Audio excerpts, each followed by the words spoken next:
Okay, so this is gonna be my relaxy day, like my day that I just do nothing. I do jack shit, except watch bad TV and play video games. Or by bad TV, I mean sweet TV. This Captain Marvel trailer came out and I was like, great, don't feel like doing a video about it, so bring on the TV. Or digital streaming services. But while I will admit this Captain Marvel trailer is better than the other ones we got, that's cool. Brie Larson even cracks a couple jokes. What is this? The S.H.I.E.L.D. logo. Does announcing your identity on clothing help with the covert part of your job? But that's the problem, and now this is on my mind. How does she have a S.H.I.E.L.D. hat? Doesn't this take place in the 90s or something like that? Like, at least when Blockbuster was around, it indeed is a S.H.I.E.L.D. logo. Like, not S.H.I.E.L.D. logo, but a S.H.I.E.L.D. logo. Wouldn't it be the logo of the Strategic Homeland blah blah blah blah blah blah blah? That's what it was called in Iron Man 1 until the very end of Iron Man 1. Like, in the course of Ironmonger and all this chaos, they were like, hey, we found a name, officially. But how, if they already had that name in Captain Marvel? So either this is a retcon, an oversight, or Phil Coulson was just fucking with Tony Stark the whole time. Strategic Homeland Intervention Enforcement and Logistics Division.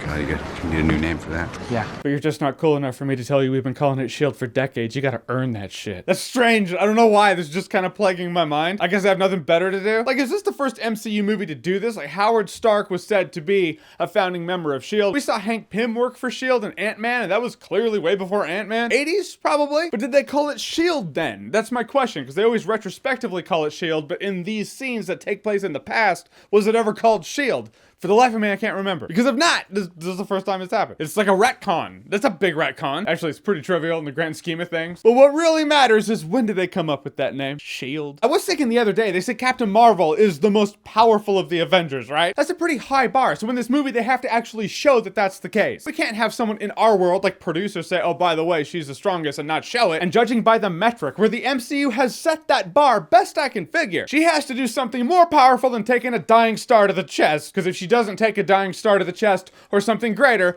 it's Thor. I'm just saying it's Thor. Other than that, I enjoyed this trailer. Should have been the first trailer. So good, in fact, what I wanted to talk about was when did they come up with the name S.H.I.E.L.D. And props to Samuel L. Jackson for being smart in a situation like this. Okay, prove you're not a Skrull. That's a photon blast. And? A Skrull cannot do that. I'm just supposed to take your word for that. Right. Like, that would be stupid to take her word for it. So many movies are like, boom, the enemy can't do that. All right, you must be telling the truth. Let's go on our adventure. Like, it very well could be the enemy doing the enemy thing, saying the enemy who are the bad guys, but that person actually is, couldn't do that thing that they just did. It's what a good bad guy would do. So props, Nick Fury. You're one of the smart ones that questions that shit. Or so the Captain Marvel trailer. Have you seen it? What did you think about it? And dying stars to the chest and making good points about how bad guys could lie. Whatever you think, comment below, let me know. And as always, if you like what you've seen here and you want to see more, click right here to see more.